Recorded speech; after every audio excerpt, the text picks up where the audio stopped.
Criticism से डर of narcissistic females. क्या आपने कभी किसी को देखा है जो छोटी सी आलोचना पर भड़क जाता है?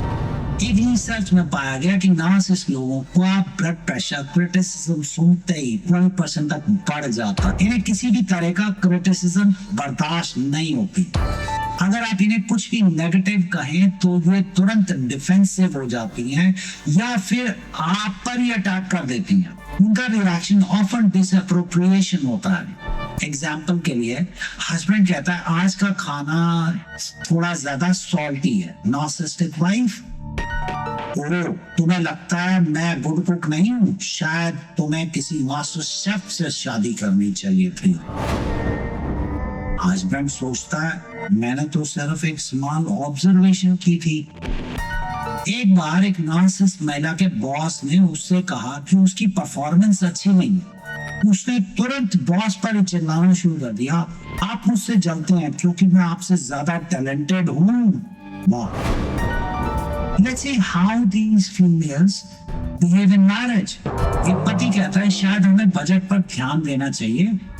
पत्नी कहती है क्या तुम कह रहे हो कि मैं पैसे बर्बाद करती हूँ? तुम मुझे कभी समझ ही नहीं सकते। एक हस्बैंड कहता है हनी क्या हमें इस वीकेंड फैमिली के साथ टाइम स्पेंड कर सकते हैं? तुम्हें पता है कि मेरी मॉम कितना मिस करती है हमें।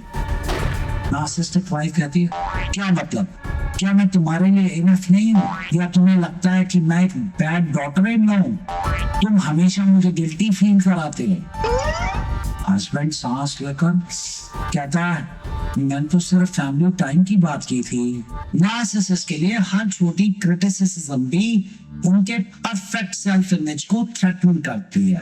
ये उनके लिए इतना अनबियरेबल होता है कि वो किसी भी तरह से इससे बचने की कोशिश करती है, चाहे वो एंगर, मैनिपुलेशन या विक्टिम प्लेइंग के थ्रू। एक नार्सिसिस्टिक वाइफ ने कहा डॉक्टर ने कहा कि मुझे अपनी डाइट में कुछ चेंजेस लाने चाहिए। हस्बैंड कहता है हाँ ये अच्छा सजेशन है। नार्सिसिस्टिक वाइफ कहती है क्या मतलब, तुम्हें लगता है कि मैं फैट हो रही हूँ या फिर तुम किसी स्लिम मॉडल को ढूंढ रहे हो? हस्बैंड नहीं नहीं मैं तो बस एक डॉक्टर की बात, चलो छोड़ो। Their favorite line is तुम मुझे समझ नहीं सकते। एक महिला तो उसके बॉस ने कहा कि उसकी रिपोर्ट पे कुछ गलतियां हैं। उसने तुरंत इस्तीफा दे दिया ये कहते हुए कि यहाँ उसकी कदर नहीं है। चलो ये ऐसी होती है जैसे कोई बुलबुला जो छोटी सी चुभन पर फट जाता है, क्योंकि इनकी प्रोसेसिंग पावर डिफरेंट होती है। जो हमने डिस्कस किया था एक वीडियो में, उस वीडियो का टाइटल है ridiculous logic of narcissist. Logic is a narcissist worst enemy, how narcissist process info. ये हमारे इंग्लिश चैनल रिकवर प्राइसर पर अवेलेबल है। वीडियो का लिंक नीचे डिस्क्रिप्शन में दिया गया। इनका ईगो एक नाजुक शीशे की तरह होता है जो थोड़ी सी ठोकर से भी टूट जाता है।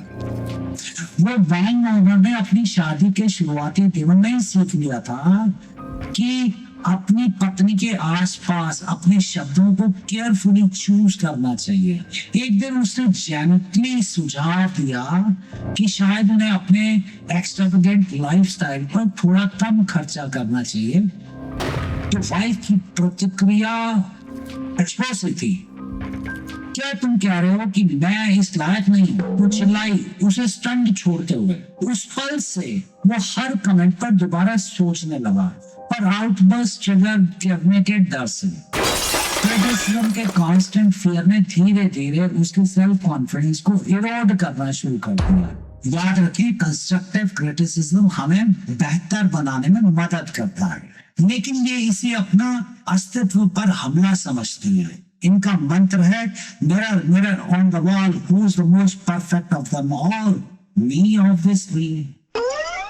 क्या आपने कभी ऐसी ओवर रिएक्शन देखी है? कमेंट्स में इमोजी डालें। कुछ लोग कहते हैं कि क्रिटिसिज्म हमेशा सही नहीं होती।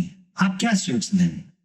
नार्सिसिस्टिक फीमेल्स क्रिटिसिज्म को हैंडल करने में एक्सट्रीमली वीक होती हैं। उनके लिए कोई भी फीडबैक या सजेशन एक पर्सनल अटैक की तरह फील होता है। ये उनकी फ्रेजाइल सेल्फ एस्टीम का डायरेक्ट रिफ्लेक्शन है। इस बिहेवियर के पीछे डीप रूटेड इनसिक्योरिटी और फियर ऑफ इनएजुकेसी होता है। नार्सिसिस्ट को लगता है कि अगर उन्होंने किसी भी वीकनेस को एक्सेप्ट किया तो उनका सारा केयरफुली कंस्ट्रक्टेड इमेज टूट जाएगा।